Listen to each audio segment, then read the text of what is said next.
ನಮಸ್ಕಾರ ವೀಕ್ಷಕರು, ಈಗಾಗಲೇ ಲಕ್ಷ್ಮೀ ಹೆಬ್ಬಾಳ್ಕರ್ ಅವರು ಸ್ಪಷ್ಟನೆಯನ್ನು ಕೊಟ್ಟಿದ್ದಾರೆ. ಸೊ ಒಟ್ಟಿಗೆ 6,000 ಹಣ ನಿಮಗೆ ಖಾತೆಗೆ ಜಮಾ ಆಗ್ತಾ ಇದೆ ಅಂತೆ.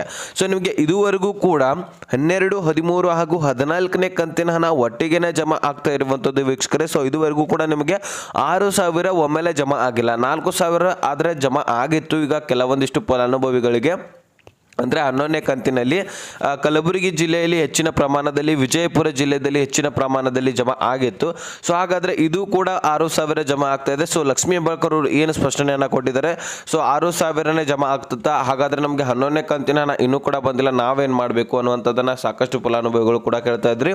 ಟೋಟಲಿ ಈ ಒಂದು ಗೃಹಲಕ್ಷ್ಮಿ ಯೋಜನೆಯಲ್ಲಿ ಸೊ ಏನು ಕನ್ಫ್ಯೂಷನ್ ಆಗ್ತಾ ಇದೆಲ್ಲ ನಿಮಗೆಲ್ಲರಿಗೂ ಕೂಡ, ಸೊ ಅದ್ರ ಬಗ್ಗೆ ಕ್ಲಾರಿಟಿ ಕೊಡ್ತಾ ಇದ್ದೀನಿ. ಸೊ ಲಕ್ಷ್ಮೀ ಹೆಬ್ಬಾಳ್ಕರ್ ಅವರು ಲೇಟೆಸ್ಟ್ ಆಗಿ ಏನು ಅಪ್ಡೇಟನ್ನು ಕೊಟ್ಟಿದ್ದಾರೆ, ಸೊ ಗೃಹಲಕ್ಷ್ಮಿ ಯೋಜನೆ ಹಣ ನಿಮ್ಮ ಖಾತೆಗೆ ಯಾವಾಗ ಬರ್ತಾ ಇದೆ ಅನ್ನೋದರ ಬಗ್ಗೆ ಕಂಪ್ಲೀಟ್ ಆಗಿ ತಿಳಿಸ್ಕೊಡ್ತೀನಿ. ಮತ್ತು ಕೆಲವೊಂದಿಷ್ಟು ಜಿಲ್ಲೆಗಳಿಗೂ ಕೂಡ ಹಣ ಎಂದು ಜಮಾ ಆಗ್ತಾ ಇದೆ. ಆ ಜಿಲ್ಲೆಗಳಂತೂ ನೀವು ತಿಳ್ಕೊಳ್ಳೇಬೇಕು, ಯಾಕಂದರೆ ಒಂದು ಜಿಲ್ಲೆಗಳಲ್ಲಿ ನಿಮ್ಮ ಜಿಲ್ಲೆನೂ ಕೂಡ ಆಗಿರ್ಬೋದು, ನಿಮ್ಮ ಖಾತೆಗೂ ಕೂಡ ಜಮಾ ಆಗುವಂತಹ ಚಾನ್ಸಸ್ ಇದೆ. ಸೊ ಹೀಗಾಗಿ ತುಂಬ ಇಂಪಾರ್ಟೆಂಟ್ ಹಾಗೂ ಇಂಟ್ರೆಸ್ಟಿಂಗ್ ಆದಂತಹ ಮಾಹಿತಿ ಇದೆ. ವಿಡಿಯೋನ ಮಧ್ಯೆ ಸ್ಕಿಪ್ ಮಾಡಿಬಿಡಿ, ಕೊನೆವರೆಗೂ ನೋಡಿ. ಚಾನಲ್ಗೆ ಸಬ್ಸ್ಕ್ರೈಬ್ ಮಾಡಿಲ್ಲ ಅಂದರೆ ಬೇಗನೆ ಸಬ್ಸ್ಕ್ರೈಬ್ ಮಾಡ್ಕೊಳ್ಳಿ. ವಿಡಿಯೋಕ್ಕೆ ಒಂದು ಲೈಕ್ ಕೊಟ್ಬಿಟ್ಟು ವಿಡಿಯೋನ ನೋಡಲಿಕ್ಕೆ ಸ್ಟಾರ್ಟ್ ಮಾಡಿ. ಈಗ ಡೈರೆಕ್ಟಾಗಿ ಟಾಪಿಕ್ಗೆ ಬಂದುಬಿಡ್ತೀನಿ. ಇಲ್ಲಿ ನೋಡಿ ವೀಕ್ಷಕರೇ, ಗೃಹಲಕ್ಷ್ಮಿ ಯೋಜನೆಯ ಬಗ್ಗೆ ಲಕ್ಷ್ಮೀ ಹೆಬ್ಬಾಳ್ಕರ್ ಅವರು ಬಹಳಷ್ಟು ಇಂಪಾರ್ಟೆಂಟ್ ಮಹತ್ವವಾಗಿರುವಂತಹ ಮಾಹಿತಿಯನ್ನು ಅಪ್ಡೇಟನ್ನು ಕೊಟ್ಟಿರುವಂಥದ್ದು. ಸೊ ಮಾಧ್ಯಮದಲ್ಲಿ ಈಗಾಗಲೇ ಚರ್ಚೆ ನಡೀತಾ ಇರುವಂಥದ್ದು, ಅದನ್ನು ನೀವು ಮಾಧ್ಯಮದಲ್ಲಿ ನೋಡ್ತಾ ಹೋದರೆ ಸೊ ಲಕ್ಷ್ಮೀ ಹೆಬ್ಬಾಳ್ಕರ್ ಅವರು ಒಂದು ಗೃಹಲಕ್ಷ್ಮಿ ಯೋಜನೆಯ ಬಗ್ಗೆ ಅಪ್ಡೇಟ್ ಕೊಟ್ಟಿರುವಂಥದ್ದು ಹೆಚ್ಚಾಗಿ ಕಂಡು ಬರುತ್ತೆ. ಸೊ ಯಾಕಂದರೆ ಈಗ ಲೇಟೆಸ್ಟ್ ಆಗಿ ಸದ್ಯಕ್ಕೆ ಈಗ ಗೃಹಲಕ್ಷ್ಮಿಯರು ಈ ಒಂದು ಹಣ ಯಾವಾಗ ಬರುತ್ತೆ ಅಂತ ಕಾಯ್ತಾ ಇರುವಂಥದ್ದು ಈಗಾಗಲೇ ಟ್ರೆಂಡಿಂಗ್ ಆಗಿರುವಂಥದ್ದು ಅಂತಾನೆ ಅನ್ಬೋದು. ಈ ಒಂದು 2,000 ರೂಪಾಯಿ ಮಾತ್ರ ಈ ಒಂದು 12ನೇ ಕಂತಿನ ಹಣ ಬಿಡುಗಡೆ ಮಾಡೋರಿದ್ರು, ಆದರೆ ಡಿಲೇ ಆಗಿರುವಂತಹ ಕಾರಣಕ್ಕಾಗಿ, ಅಂದರೆ ಲೇಟ್ ಆಗಿರುವಂತಹ ಕಾರಣಕ್ಕಾಗಿ 12, 13ನೇ ಕಂತಿನ ಹಣ ಕೂಡ ಬಿಡುಗಡೆ ಮಾಡೋರಿದ್ರು ಈ ಒಂದು ಗಣಪತಿ ಹಬ್ಬಕ್ಕೆ. ಸೊ ಅಲ್ಲಿ ಕೂಡ ಬಿಡುಗಡೆ ಮಾಡಲಿಕ್ಕಾಗಲಿಲ್ಲ, ಮತ್ತು ಲೇಟ್ ಆಗಿರುವಂತಹ ಕಾರಣಕ್ಕಾಗಿ ಈಗ 6,000 ಹಣ ಈಗ ಸೆಪ್ಟೆಂಬರ್ ಮುಗಿದ್ರು ಸಹಿತ ಈಗ 14ನೇ ಕಂತಿನ ಹಣ ಸೆಪ್ಟೆಂಬರ್ನಲ್ಲಿ ಬರಬೇಕಾಗಿತ್ತು. ಟೋಟಲಿ 14 ಕಂತುಗಳು ನಿಮಗೆ ಈಗ ಸೆಪ್ಟೆಂಬರ್ ಮುಗಿಯುವಂತಹ ಒಂದು ಸಂದರ್ಭದಲ್ಲಿ ನಿಮ್ಮೆಲ್ಲರ ಖಾತೆಗೆ ಜಮಾ ಆಗಬೇಕಾಗಿತ್ತು. ಸೊ ಅಕ್ಟೋಬರ್ನಲ್ಲಿ ಮತ್ತೆ 15ನೇ ಕಂತಿನ ಹಣ ರಿಲೀಸ್ ಮಾಡಬೇಕಾಗಿತ್ತು. ಸೊ ಪ್ರತಿಯೊಂದು ಒಂದು ಮಂತ್ನಲ್ಲಿ ಕೂಡ ಡಿಲೇ ಲೇಟ್ ಆಗ್ತಾ ಇರುವಂತಹ ಕಾರಣಕ್ಕಾಗಿ ಈಗ ಒಟ್ಟಿಗೆ ಜಮಾ ಮಾಡೋಕ್ಕೂ ಒಂದು ಪ್ರಯತ್ನ ಮಾಡ್ತಾ ಇದ್ದಾರೆ. ಈಗ ಟೋಟಲಿ ಎಷ್ಟು ಒಂದು 3 ಕಂತುಗಳಾದರೆ ನಿಮಗೆ ಬರಬೇಕಾಗಿದೆ ಒಂದು ಸೆಪ್ಟೆಂಬರ್ ಎಂಡ್ ಒಳಗಾಗಿನೇ. ಸೊ ಹಾಗಾದರೆ ಈಗ ಒಟ್ಟಿಗೆ ನಾವು ಜಮಾ ಮಾಡ್ತೀವಿ. ಈಗ ಹಿಂದಿನ ಕಂತುಗಳು ಏನೇನು ಪೆಂಡಿಂಗ್ ಉಳಿದಿದ್ದಾವೆ ನೋಡಿ, ಸೊ ಅದು ಮಿಸ್ ಆಗಲ್ಲ, ಅದನ್ನು ಡಿಲೀಟ್ ಮಾಡ್ಲಿಕ್ಕೆ ಬರಲ್ಲ. ಆ ಒಂದು ಕಂತುಗಳನ್ನು ಸೇರಿಸ್ತೀವಿ, ಮತ್ತು ಮುಂದೆ ಬರುವಂತಹ ಕಂತುಗಳನ್ನು ಕೂಡ ಹಿಡ್ಕೊಂಡು ಸೊ ಎಷ್ಟು ಅಮೌಂಟ್ ಹೋಗಬೇಕಾಗಿರುತ್ತಲ್ಲ ಸೊ ಅವರಿಗೆ ರಿಸೀವ್ ಮಾಡ್ತೇವೆ ಅಂತ ಒಂದು ಸ್ಪಷ್ಟನೆಯನ್ನು ಇಲ್ಲಿ ಲಕ್ಷ್ಮೀ ಹೆಬ್ಬಾಳ್ಕರ್ ಅವರು ಕೊಟ್ಟಿರುವಂಥದ್ದು. ಈಗಾಗಲೇ CM ಅವ್ರ ಹತ್ರ ಮಾತನಾಡಿದ್ದೀನಿ, ಹಣಕಾಸು ಇಲಾಖೆ ಫಂಡ್ ರಿಲೀಸ್ ಮಾಡೋದಿದೆ.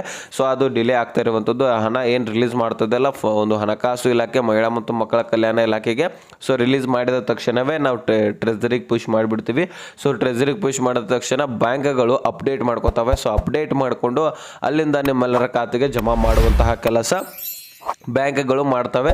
ಸೊ ಅಲ್ಲೇನಾದರೂ ತಾಂತ್ರಿಕ ದೋಷ ಉಂಟಾಗಿದ್ದೆ ಆದರೆ ಸೊ ಅಲ್ಲಿ ಗವರ್ನರ್ಸ್ ಅವರು ಬಗೆಹರಿಸುವಂತಹ ಕೆಲಸವನ್ನು ಮಾಡಲಿಕ್ಕೆ ಅವ್ರನ್ನೂ ಕೂಡ ಈಗಾಗಲೇ ಒಂದು ನೇಮಕ ಮಾಡಿದ್ದೀವಿ. ಸೊ ಎಲ್ಲನೂ ಕೂಡ ಕ್ಲಿಯರ್ ಆಗಿ ನಡೀತಾ ಇದೆ, ಆದರೆ ಫಂಡ್ ಮಾತ್ರ ರಿಲೀಸ್ ಆಗಿಲ್ಲ. ಸೊ ರಿಲೀಸ್ ಆದರೆ ಈಗ ಪಟ್ ಅಂತ ನಾವೆಲ್ಲರ ಖಾತೆಗೆ ಜಮಾ ಮಾಡುವಂತಹ ಕೆಲಸವನ್ನು ಮಾಡ್ತೀವಿ ಅಂತ ಒಂದು ಲಕ್ಷ್ಮೀ ಹೆಬ್ಬಾಳ್ಕರ್ ಅವರು ಸ್ಪಷ್ಟನೆಯನ್ನು ಕೊಟ್ಟಿರುವಂಥದ್ದು. ಇಷ್ಟು ಸ್ಪಷ್ಟನೆಯನ್ನು ಕೊಟ್ಟ ತಕ್ಷಣ ಮತ್ತೆ ಮಾಧ್ಯಮದವರು ಈಗಾಗಲೇ ಒಂದು ವಾರದ ಹಿಂದ್ಗಡೆನೇ ಹೇಳಿದ್ರಿ ಬಿಡುಗಡೆ ಮಾಡ್ತೇವಂತ. ಸೊ ಇನ್ನೂ ಕೂಡ ಬಿಡುಗಡೆ ಮಾಡಿಲ್ಲ ಅಂತ ಕೇಳಿದಾಗ ಇದನ್ನು ಸ್ಪಷ್ಟನೆಯನ್ನು ಕೊಟ್ಟಿದ್ರು. ಸೊ ಅದಕ್ಕಿಂತ ಮುಂಚೆ ಇನ್ನೊಂದು ಏನಪ್ಪ ಅಂದರೆ ಈ ಒಂದು CM ಅವ್ರ ಹತ್ರ ನಾನು ಮಾತನಾಡಿದ್ದೀನಿ. ಸೊ ಅವರು ಏನು ಅಮೌಂಟು ರಿಲೀಸ್ ಮಾಡೋರಿದ್ದಾರೆ ಅಂತ ಒಂದು ಸ್ಪಷ್ಟನೆ ಕೂಡ ಕೊಟ್ಟಿದ್ದಾರೆ. ಸೊ ಅಲ್ಲಿಂದ ಹಣಕಾಸು ಇಲಾಖೆಯಿಂದ ಹಣ ಬರೋದು ಬಾಕಿ ಮಾತ್ರ ಇದೆ ವೀಕ್ಷಕರೇ. ಸೊ ಅಲ್ಲಿಂದ ಬಂದ ತಕ್ಷಣ ನಿಮ್ಮೆಲ್ಲರ ಖಾತೆಗೆ ಹಣ ಬರುತ್ತೆ ಅಂತಲೇ ಹೇಳ್ಬೋದು. ಸೊ ಅದಾದಮೇಲೆ ಈಗ ಭಾಳಷ್ಟು ಜನ ಕಮೆಂಟಲ್ಲಿ ಕೇಳ್ತಾ ಇದ್ದೀರಿ, ಅನ್ನಭಾಗ್ಯ ಯೋಜನೆಯಲ್ಲಿ ಸರ್ ನಮಗೆ ಏನು ತಿಳಿತಾ ಇಲ್ಲ, ಈ ಒಂದು ಹಣ ಬರತ್ತಾ ಇಲ್ವಾ, ಅಥವಾ ಒಂದು ಪದಾರ್ಥಗಳನ್ನು ಕೊಡ್ತಾರಾ ಏನೂ ಕೂಡ ನಮಗೆ ಅರ್ಥನೇ ಆಗ್ತಾ ಇಲ್ಲ. ಸೊ ಕೇಂದ್ರದಿಂದ ಏನು 5 kg ಅಕ್ಕಿ ಬರ್ತಾ ಇದೆಯಲ್ಲ ಸೊ ಅದು ಮಾತ್ರ ನಮಗೆ ಸಿಗ್ತಾ ಇರುವಂಥದ್ದು, ಇವರಿಂದ ಏನೂ ಸಿಗ್ತಾ ಇಲ್ಲ. ನಮ್ಮ ಕಾಂಗ್ರೆಸ್ ಸರ್ಕಾರದಿಂದ, ನಮ್ಮ ಕರ್ನಾಟಕ ರಾಜ್ಯ ಸರ್ಕಾರದಿಂದ ಏನೂ ಕೂಡ ಸಿಗ್ತಾ ಇಲ್ಲ. ಸೊ ಹಾಗಾದರೆ ನಾವೇನು ಮಾಡಬೇಕು ಅನ್ನುವಂಥದ್ದನ್ನು ಕೇಳ್ತಾ ಇದ್ರಿ. ಇಲ್ಲಿ ನೋಡಿ, ಸಾಕಷ್ಟು ಒಂದು ಅನ್ನಭಾಗ್ಯ ಯೋಜನೆಯಲ್ಲಿ ಪ್ರಾಬ್ಲಮ್ಗಳು ಉಂಟಾಗಿರುವಂಥದ್ದು. ಈಗಾಗಲೇ KH ಮುನಿಯಪ್ಪನವರು ಒಂದೂ ಕೂಡ ಕ್ಲಾರಿಟಿ ಕೊಡ್ತಾ ಇಲ್ಲ ಸರಿಯಾಗಿ.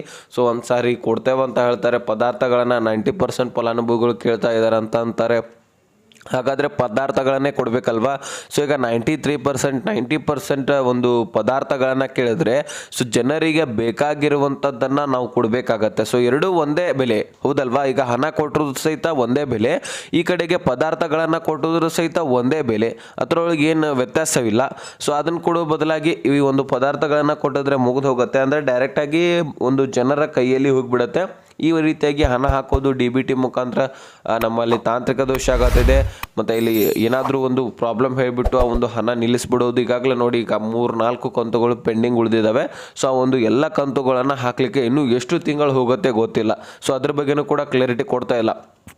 ಕೇಳಿದ್ರು, ಮಾಧ್ಯಮದವರು ಕೇಳಿದ್ರು ಈ ರೀತಿ ಆಗ್ತಾ ಇದೆ, ಸೊ ಹಣನೂ ಕೂಡ ಹಾಕ್ತಾ ಇಲ್ಲ, ಪದಾರ್ಥಗಳನ್ನು ಕೊಡ್ತೇವೆ ಅಂತ ಹೇಳಿದ್ರಿ, ಸೊ ಅದನ್ನು ಕೂಡ ಕೊಡ್ತಾ ಇಲ್ಲ ಅಂತ ಕೇಳಿದಾಗ ಸೊ KH ಮುನಿಯಪ್ಪನವರು ಏನೂ ಕೂಡ ಉತ್ತರ ಕ್ಲಿಯರ್ ಆಗಿ ಕೊಡಲಿಲ್ಲ. ಅಂದರೆ ಹಿಂದೆ ಹಾಕ್ತೀವಿ, ಈಗ ಬಿಡುಗಡೆ ಮಾಡೋರಿದ್ದೀವಿ ಅಂತಲೂ ಕೂಡ ಹೇಳಿಲ್ಲ. ಆದರೆ ಪದಾರ್ಥಗಳನ್ನು ಈಗ 90% ಫಲಾನುಭವಿಗಳು ಕೇಳಿದ್ದಾರೆ, ಸೊ ಅದನ್ನು ಕೊಡಬೇಕಂತ ಅಂದ್ಕೊಂಡಿದ್ದೀವಿ. ಸೊ ಅದನ್ನು ಕೂಡ ಈಗಾಗಲೇ ಸಚಿವ ಸಂಪುಟ ಒಂದು ಸಭೆಯಲ್ಲಿ ನಡೆಸಿದಾಗ ಸೊ ಅದ್ರ ಬಗ್ಗೆನೂ ಕೂಡ ಈಗ ಡೌಟ್ ಬಂದಿದೆ. ಸೊ ನೋಡೋಣ, ಈಗ ಹಣ ಕೊಡಬೇಕಾಗಿರುವಂಥದ್ದು ಇದೆ. ಸೊ ಹಣವನ್ನು ಕೊಡುವಂತಹ ಒಂದು ಸಾಧ್ಯತೆ ಹೆಚ್ಚಾಗಿದೆ ಅಂತ ಒಂದು ಸ್ಪಷ್ಟನೆಯನ್ನು ಮಾತ್ರ ಕೊಟ್ಟಿದ್ದಾರೆ. ಸೊ ಆದರೆ ಈ ಒಂದು ತಿಂಗಳು ಹಾಕ್ತೀವಿ, ಸೊ ಈಗ ಒಂದು 15 ದಿನದಲ್ಲಿ ಹಾಕ್ತೀವಿ ಅಂತ ಏನು ಅಮೌಂಟ್ ಹಾಕುವಂತಹ ಒಂದು ಡೇಟ್ ಕೂಡ ಹೇಳ್ತಾ ಇಲ್ಲ. ಸೊ ವಾರನೂ ಕೂಡ ಹೇಳ್ತಾ ಇಲ್ಲ, ಯಾಕಂದರೆ ಜನರಿಗೆ ಒಂದು ಮಾಹಿತಿ ಬೇಕಲ್ವಾ. ಸೊ ಈಗ ಅಮೌಂಟ್ ಬರುತ್ತೆ ಅಂತ ಕಾಯ್ತಾ ಕುಂತಿರ್ತಾರೆ.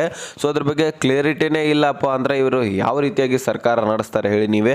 ಸೊ ಬಹಳಷ್ಟು ಫಲಾನುಭವಿಗಳು ಈ ಒಂದು ಅನ್ನಭಾಗ್ಯವನ್ನು ಕೂಡ ಕಾಯ್ತಾ ಇದ್ದಾರೆ. ಯಾಕಂದರೆ ಸುಮಾರು ಒಂದು 5 ಜನರಿದ್ದರೆ ಸಾಕು ಒಂದು ಮನೆಯಲ್ಲಿ, ಅವರಿಗೆ 3,500 ತನಕ ಕೂಡ ಹಣ ಹೋಗುವಂತಹದ್ದಿದೆ. ಅಂದರೆ ಅಷ್ಟೊಂದು ಹಣ ಬಾಕಿ ಇದೆ. ಪ್ರತಿಯೊಂದು ಮನೆಯಲ್ಲಿ ಕೂಡ 5 ಜನ ಇದ್ದಾರೆ ಅಂತ ಅಂದ್ಕೊಳ್ಳಿ. ಸೊ ಒಂದು ಎಲ್ಲ ಜನರಿಗೆ ಹೋಗ್ಬೇಕಂದ್ರೆ 3,500 ರೂಪಾಯಿ ಕೊಡಬೇಕಾಗತ್ತೆ ಒಂದು ಮನೆಗೆ. ಸೊ ಎಷ್ಟು ಜನರು ಇರ್ತಾರೆ ವಿಚಾರ ಮಾಡಿ. ಸೊ ಅಷ್ಟೆಲ್ಲ ಮನೆಗಳಿಗೂ ಕೂಡ ಹಣ ಕೊಡಲಿಕ್ಕೆ ಸರ್ಕಾರದ ಬಳಿ ಹಣ ಇದೆಯೋ ಇಲ್ವೋ ಅನ್ನುವಂಥದ್ದನ್ನೇ ಡೌಟ್ ಬಂದುಬಿಟ್ಟಿರುವಂಥದ್ದು ಈಗ ಒಂದು ಅನ್ನಭಾಗ್ಯ ಯೋಜನೆಯಲ್ಲಿ. ಏನೂ ಕೂಡ ಸ್ಪಷ್ಟನೆ ಕೊಟ್ಟಿಲ್ಲ. ಸೊ ಇದ್ರ ಬಗ್ಗೆ ನಾನು ಸಪ್ರೇಟಾಗಿ ನಿಮಗೆ ವಿಡಿಯೋ ಮಾಡಿ ತಿಳಿಸ್ತೇನೆ. ಯಾಕಂದರೆ ಆ KH ಮುನಿಯಪ್ಪನವರು ಏನು ಹೇಳಿದ್ದಾರೆ ಅನ್ನುವಂಥದ್ದನ್ನು ಕ್ಲಿಪ್ ಸಮೇತ ನಿಮಗೆ ಲೈವ್ ಪ್ರೂಫ್ ಆಗಿ ತಿಳಿಸ್ಕೊಡ್ತೀನಿ, ಓಕೆನಾ. ಸೊ ಬಹಳಷ್ಟು ಒಂದು ಮಾಹಿತಿಯನ್ನು ಲಭ್ಯ ಮಾಡಿದ್ದಾರೆ, ಆದರೆ ಕ್ಲಿಯರಿಟಿ ಸಿಕ್ಕಿಲ್ಲ ಇನ್ನೂವರೆಗೂ ಕೂಡ. ಹಿಂದೆ ಒಂದು ಜಮಾ ಮಾಡ್ತೀವಿ, ಅದೇ ರೀತಿಯಾಗಿ ಪದಾರ್ಥಗಳನ್ನು ಕೊಡ್ತೀವಿ ನಾವು.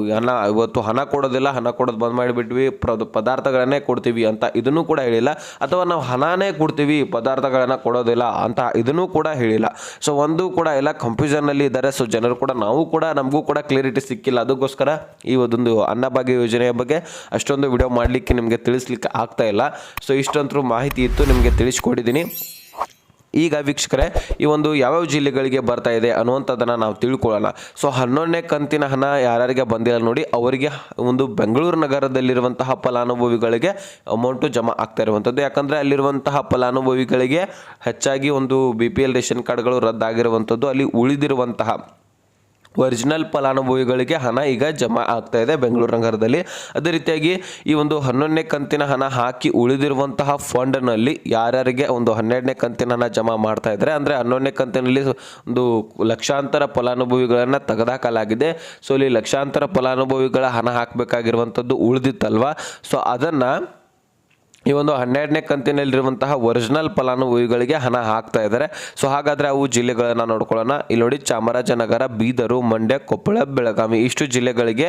ಸೊ ಅದರಲ್ಲಿನೇ ಕೆಲವೊಂದಿಷ್ಟು ಫಲಾನುಭವಿಗಳಿಗೆ 3-4% ಫಲಾನುಭವಿಗಳಿಗೆ ಮಾತ್ರ, ಎಲ್ಲರಿಗೂ ಕೂಡ ಜಮಾ ಆಗೋದಿಲ್ಲ. ಸೊ ಅಲ್ಲಿರುವಂತಹ ಕೆಲವೊಂದಿಷ್ಟು ಫಲಾನುಭವಿಗಳಿಗೆ ಮಾತ್ರ ಹಣ ಜಮಾ ಮಾಡ್ತಾರಂತ ಹೇಳಿದ್ದಾರೆ. ಸೊ ಅಷ್ಟು ಒಂದು ಈಗ 12ನೇ ಕಂತಿನ ಹಣ ಏನು ಫಂಡ್ ರಿಲೀಸ್ ಆಗತ್ತಲ್ಲ, ಅವಾಗ ಪಟ್ ಅಂತ ಎಲ್ಲರಿಗೂ ಕೂಡ ಡೈರೆಕ್ಟಾಗಿ ಒಂದು ಹೆಚ್ಚಿನ ಪ್ರಮಾಣದಲ್ಲಿ ಅಮೌಂಟನ್ನು ಸ್ಪೀಡಾಗಿ ಜಮಾ ಮಾಡ್ತೇವೆ ಅಂತ ಒಂದು ಸ್ಪಷ್ಟನೆ ಇಲ್ಲಿ ಸಚಿವ ಲಕ್ಷ್ಮೀ ಹೆಬ್ಬಾಳ್ಕರ್ ಅವರು ಕೊಟ್ಟಿರುವಂಥದ್ದು. ಇದ್ರ ಬಗ್ಗೆ ನಮಗೆ ಸಂಪೂರ್ಣವಾಗಿ ತಿಳಿಸ್ಕೊಟ್ಟಿದ್ದೀನಿ. ಸೊ ಅನ್ನ ಬಗ್ಗೆನೂ ಕೂಡ ಕ್ಲಿಯರಿಟಿ ಸಿಕ್ಕಿದೆ ಅಂತ ಅನ್ಕೋತೇನೆ. ಏನೇ ಕನ್ಫ್ಯೂಷನ್ ಇದ್ರೂ ಕೂಡ ಡಿಸ್ಕ್ರಿಪ್ಷನಲ್ಲಿ ಇನ್ಸ್ಟಾಗ್ರಾಮ್ ಲಿಂಕ್ ಇರುತ್ತೆ. ಸೊ ಅಲ್ಲಿಂದ ಮೆಸೇಜ್ ಮಾಡಿ ಡೈರೆಕ್ಟಾಗಿ ನಾನು ರಿಪ್ಲೈ ಮಾಡಿ ತಿಳಿಸ್ಕೊಡ್ತೀನಿ. ಓಕೆ, ಇದರ ಬಗ್ಗೆ ಅರ್ಥ ಆಗಿದ್ರೆ ಲೈಕ್ ಮಾಡಿ, ನಿಮ್ಮ ಸ್ನೇಹಿತರಿಗೆ ಶೇರ್ ಮಾಡಿ, ಸಬ್ಸ್ಕ್ರೈಬ್ ಮಾಡೋಂತಹ ತಮ್ಮ ಮುಂದಿನ ಮಾಹಿತಿ ಸಿಗೋಣ. ಸೊ ಅಲ್ಲಿ ತನಕ ಬಾಯ್, ಫ್ರೆಂಡ್ಸ್.